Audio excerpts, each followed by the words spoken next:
अस्सलामु अलैकुम। आज कुछ शेर की बात हो जाए, शायरी की बात हो जाए और हम ये देखें कि गज़ल क्या होती है, काफ़िया क्या होता है, रदीफ़ क्या होती है, मतला और मक्ता किसको कहते हैं। यानी कि ये शायरी के कुछ ऐसे पैमाने हैं जिनके बारे में हमें जानना ज़रूरी है। और बेसिकली मैं जो ये लेक्चर दे रही हूँ, मैं ये 9th और 10th के कोर्सेज़ के मुताबिक ही दे रही हूँ कि उसमें जो तलबा और तालिबात हैं उनको ग्रामर की क्या क्या चीज़ें आनी चाहिए और क्या चीज़ें उनको आसान तरीके से मैं चाहती हूँ कि पढ़ाऊँ।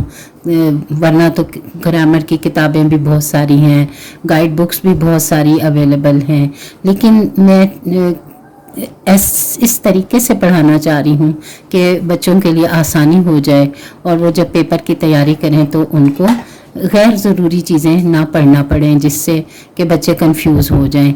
तो आसान तरीके से मैंने ग्रामर सिखाने की कोशिश की है। अब इसके बाद मैं शेर व शायरी का जो हिस्सा है उसकी तरफ आऊँगी और अभी मैं 9th क्लास की जो शायरी का हिस्सा है उसको शुरू करूँगी।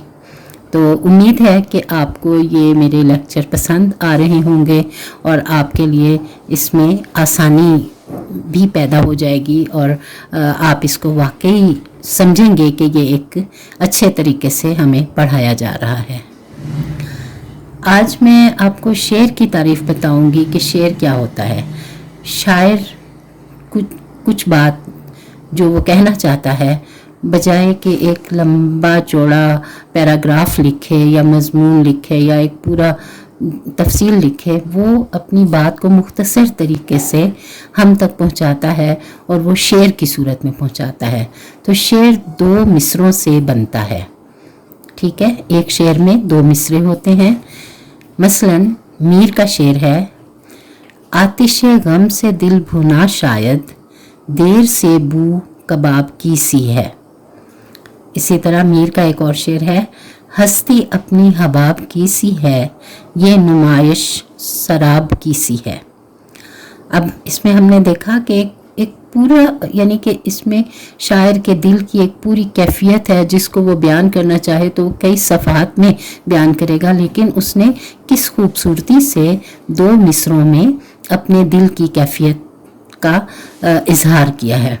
तो अब देखते हैं हम कि इन दोनों अशार में हम ये देखते हैं कि जो है काफ़िया कौन सा है और रदीफ़ कौन सी है। तो इन दोनों अशार में कबाब और हबाब, पहले में कबाब है, दूसरे शेर में के पहले मिसरे में हम देख रहे हैं कि हबाब है और दूसरे मिसरे में शराब है। तो ये काफ़ियाँ हैं। वो हम आवाज़ अल्फाज जो कि शायर अपनी गज़ल में इस्तेमाल करता है उनको हम काफ़िया कहते हैं। और इन दोनों अशार में रदीफ़ कौन सी है? की सी है, की सी है। ये एक ही लफ्ज़ या एक या 2 लफ्ज़ शायर जो कि आखिर में इस्तेमाल करता है, रदीफ़ शेर के आखिर में इस्तेमाल होती है और काफ़िया जो है वो रदीफ़ से पहले इस्तेमाल होता है। तो इसमें हमने देखा कबाब, हबाब और शराब काफ़िया हैं और इसके यानी कि इस काफ़िया के बाद फ़ौरन ही शायर ने रदीफ़ इस्तेमाल की है और वो रदीफ़ क्या है कि हर शेर में की सी है इस्तेमाल हुआ है। उम्मीद है ये शेर की तारीफ़ तो आपको समझ आ गई होगी। अगला टॉपिक है काफ़िया। गज़ल के तमाम अशार में मिलते जुलते हम वज़न अल्फाज को काफ़िया कहते हैं। इनकी मदद से शायर अपनी गज़ल में वज़न और ख़ूबसूरती पैदा करता है। अब ये अशार देखें, रही न गुफ्ता मेरे दिल में दास्तां मेरी, न इस दयार में समझा कोई ज़बां मेरी। दास्तां और ज़बां इस शेर में काफ़ियाँ हैं, ठीक है। जैसे कि अभी मैंने पहले भी बताया कि काफ़िया जो हैं वो हम आवाज़ अल्फाज को कहते हैं और ये जो काफ़िया होता है ये शेर में खूबसूरती पैदा करता है, एक रिदम पैदा करता है, एक रवानी पैदा करता है।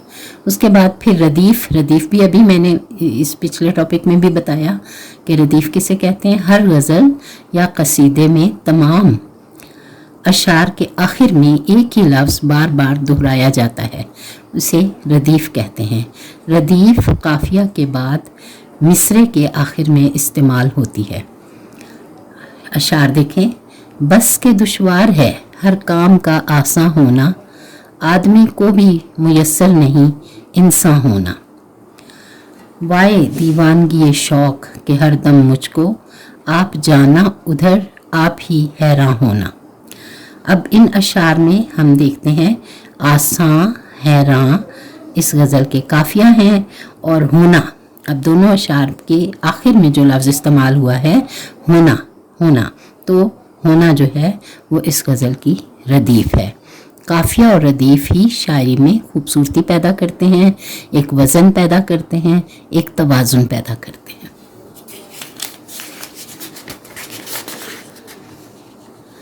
उसके बाद है मतला। गज़ल या कसीदा के पहले शेर को मतला कहते हैं। मतला कहते हैं असल में तुलू होने की जगह, यानी सूरज के तुलू होने की जगह को हम मतला भी कहते हैं। तो इसी तरह गज़ल का जो पहला शेर होता है उसको भी मतला कहा जाता है। मतला में दोनों मिसरे हम काफ़िया और रदीफ़ होते हैं, यानी दोनों मिसरों में काफ़िया और रदीफ़ एक ही जैसी होती है। जैसे मीर दरिया है, मीर दरिया है, सुने शेर ज़बानी उसकी, अल्लाह अल्लाह रे तबीयत की रवानी उसकी। अब इस शेर में आप देखें ज़बानी और रवानी काफ़िया हैं। उसकी या उसकी, दोनों शेरों में उसकी इस्तेमाल हुआ है, ये रदीफ़ है।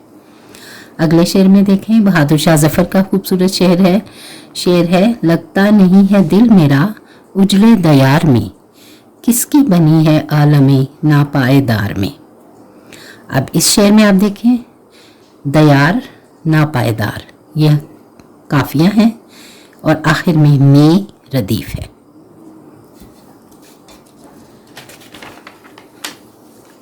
इसके बाद गज़ल में मक्ता।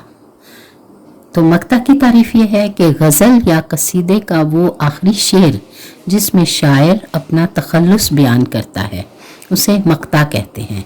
और तखल्लुस मैंने पिछले किसी लेक्चर में बताया था कि तखल्लुस वो एक मुख्तसर नाम होता है जो शायर अपने नाम की बजाय शेर में या आखिरी शेर मक्ता में उसे इस्तेमाल करता है, उसको तखल्लुस कहते हैं। यानी शायर अपना नाम नहीं लिखता, अपने नाम के बजाय वो एक मुख्तसर सा नाम रख लेता है जो अपनी तमाम शायरी में वो इस्तेमाल करता है, और शायर अपना तखल्लुस हमेशा आखिरी शेर यानी मक्ता में इस्तेमाल करता है। और फिर मक्ता की निशानी यही होती है कि आखिरी शेर में शायर ने अपना तखल्लुस बयान किया होता है। अब इन अशार को देखिए। कितना है बदनसीब ज़फ़र दफन के लिए, 2 गज़ ज़मीन भी न मिली कुए यार में। अब इस शेर में हम देखते हैं कि शायर ने अपना तखल्लुस इस्तेमाल किया है ज़फ़र। अगले शेर में देखें गालिब वजीफ़ा खार हो, 2 शाह को दुआ, वो दिन गए कि कहते थे नौकर नहीं हूँ मैं। अब इसमें गालिब शायर का नाम है, मशहूर शायर हैं, उन्होंने अपना तखल्लुस इस्तेमाल किया है पहले मिसरे में।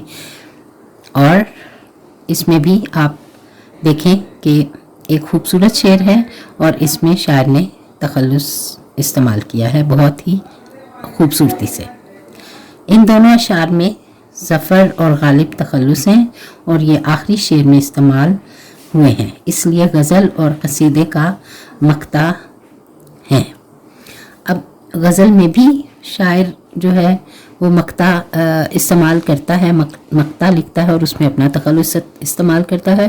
اور قصیدے میں بھی، قصیدہ بھی ایک شعر کی ایسی صنف ہے یا شاعری کی ایسی صنف ہے جس میں شاعر کسی کا قصیدہ لکھتا ہے. مثلا پرانے زمانے میں یہ ہوتا تھا کہ بادشاہوں کے قصیدے لکھے جاتے تھے جس میں ان کی تعریف بیان کی جاتی تھی.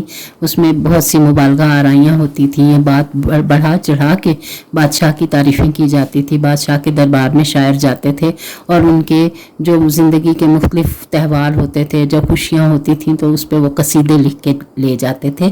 تو وہ بھی شاعری کی صنف میں ہوتے تھے، اشعار کی صورت میں ہوتے تھے. چونکہ وہ تعریفی اشعار ہوتے تھے اس لیے ان کو قصیدہ کہتے ہیں. شاعری میں ایک اور چیز ہے حمد. حمد کی تعریف اب میں آپ کو بتاؤں گی. وہ نظم جس میں اللہ تعالیٰ کی تعریف یعنی حمد و ثنا بیان کی گئی ہو اسے حمد کہتے ہیں. اب یہ شعر دیکھیے. قبضہ ہو دلوں پر اور کیا اس سے سوا تیرا، ایک بندہ نافرما ہے حمد سرا تیرا. شاعر کہہ رہا ہے کہ اے اللہ، تیرا ہمارے دل تیرے قبضے میں ہیں اور اس سے بڑھ کے اور کیا قبضے میں ہوں گے ایک کہ میرے جیسا نافرمان بندہ بھی تیری حمد کرنے پر، حمد سرائی کرنے پر مجبور ہے.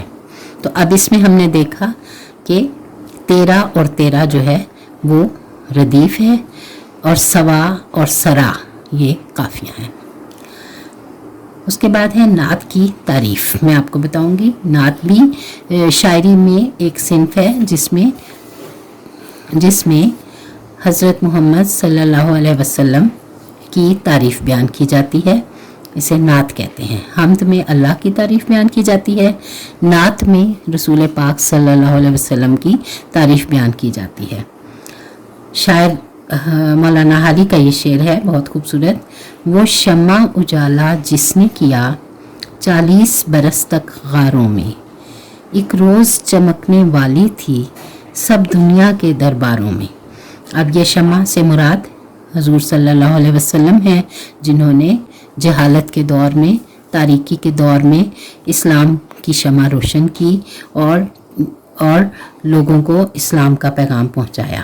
تو شاعر نے اس کو ایک خوبصورت انداز میں کہا کہ وہ شمع اجالا جس نے کیا 40 برس تک غاروں میں، کہ رسول پاک صلی اللہ علیہ وسلم غار میں جاتے تھے، غار ہرا میں، اور وہاں سوچ بچار کرتے تھے. پھر اس کے بعد ان پہ نبوت آئی اور پھر شاعر نے کہا کہ یہ وہ شمع ہے جس نے ایک روز اجالا پھیلا دیا، اسلام کا اجالا پھیلا دیا اور دنیا سے جہالت کے اندھیروں کو دور کر دیا.